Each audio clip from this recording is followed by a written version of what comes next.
সকাল সকাল উঠে নিজের গার্ডেন থেকে ফুল পেড়ে নিয়ে আসার যে কি আনন্দ সেটা যার বাগান আছে সেই বলতে পারবে।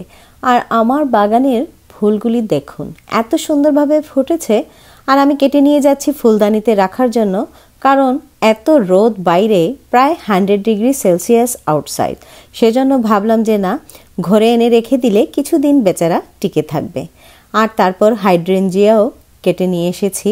দেখুন না, রোদে পুড়ে কি একাকার অবস্থা। সত্যি কথা বলতে নিজের বাগান থেকে ফুল কেটে এনে ফুলদানিতে সাজিয়ে রাখার যে আনন্দ, সেটা তারাই বলতে পারবে যারা আমার মতো এরকম বাগান করে থাকেন।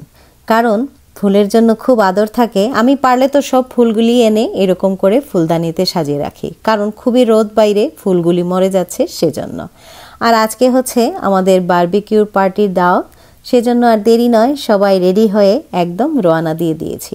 বাইরে প্রচণ্ড গরম, থাকলে কি হবে, কিছু করার নেই, কেউ দাওয়াত দিলে তো যেতে হয়। আর যেহেতু আমাদের ছুটি চলছে, সেই ছুটিটাকে তো কাজে লাগাতে হবে, তাই না? ঘরে বসে থাকলে তো সেই ছুটির মজাটাই পাওয়া যাবে না। আর বুঝতেই পারছেন, স্কুল বন্ধ 2 মাসের, যেখানেই দাওয়াত পাওয়া যায় দেরি না করে চট জলদি রেডি হয়ে রওনা দিয়ে দিই। এটাই হচ্ছে মজা ছুটির দিনে। কারা কারা এই সামারের আনন্দটা এনজয় করেন অবশ্যই কমেন্ট করে জানাবেন। আমার তো সামারের টাইমটা দারুণ লাগে, কারণ স্কুল বন্ধ থাকে, কাজ টাজ নাই, বাচ্চাদেরও স্কুল নাই, আমারও কাজ নাই, শান্তি লাগে, মনে হয় যেন শান্তিতে একটু ঘোরাঘুরি করি। আর এই যে আমরা যে জায়গায় যাচ্ছি অলমোস্ট চলে এসেছি। রাস্তায় কিছু ট্রাফিক ছিল, কিন্তু সেগুলো আর খুব একটা বেশি ছিল না। এখন আমরা চলে এসেছি। সবচেয়ে বড় কথা হলো, যখন কাউকে পছন্দ করা যায়, তখন যত ট্রাফিকই থাকুক আর যত দূরই থাকুক, এগুলো উপেক্ষা করেই কিন্তু ভালোবাসার মানুষদের কাছে ছুটে যেতে হয়। আর আমি আমার এই ভাবিকে খুবই আদর করি, ওনার সাথে আমার খুবই ভালো একটা বন্ডিং, তাই আর দেরি না করে চলে আসি। আর দেখুন কত সুন্দর ওনার শখের বাগান। সো আমার শখের বাগানটা আপনাদের সাথে একটু আমি শেয়ার করেছিলাম, কিন্তু ওনার শখের বাগানটা অনেক বড়। আর এই যে বারবিকিউর প্রস্তুতি চলছে, তারপর শুরু হয়ে যাবে আমাদের খাওয়া দাওয়া।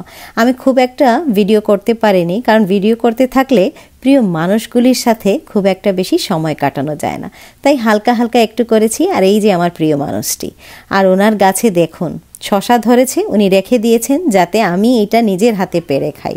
আর এই যে বাচ্চারা এখন ওরা খাচ্ছে, ওদের বারবিকিউর স্যান্ডউইচটা রেডি হয়ে গিয়েছে। এখন আপনার ভাইয়া, তারপর আমরাও আমাদেরটা খেয়ে নিব।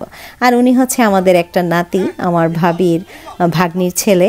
সো উনি খুবই আদরের, সবাই ওকে খুবই আদর করে থাকে। আর বাসার মধ্যে সবার ছোট, সেজন্য খুবই আদরের। আর আপনাদের ভাইয়া এই যে বলছেন এটা অর্গানিক শসা, ওনার খুবই পছন্দ হয়েছে। এটা এক্সট্রা কোনো ধরনের সার দেয়া না। আর ভাইয়া এই যে ওনার নাতির সাথে খুবই আনন্দ করছেন। আর আমার বার্গারটা দেখুন, কি দেখে ইয়ামি লাগছে না? খুবই মজা। আর এটা হচ্ছে একটা স্পেশাল ড্রিঙ্ক, যেটা মিন্ট দিয়ে তৈরি করা হয়েছে। এবার দেখি বাসায় আসার সময় উনি আমার জন্য এই নাগামরিচের গাছটি রেডি করে রেখেছেন, যাতে আমি নিয়ে আসি। দেখুন একদম নাগামরিচ ধরে আছে। আর তার সাথে রয়েছে আরেকটি গাছ, এটা হলো লং পাতার গাছ।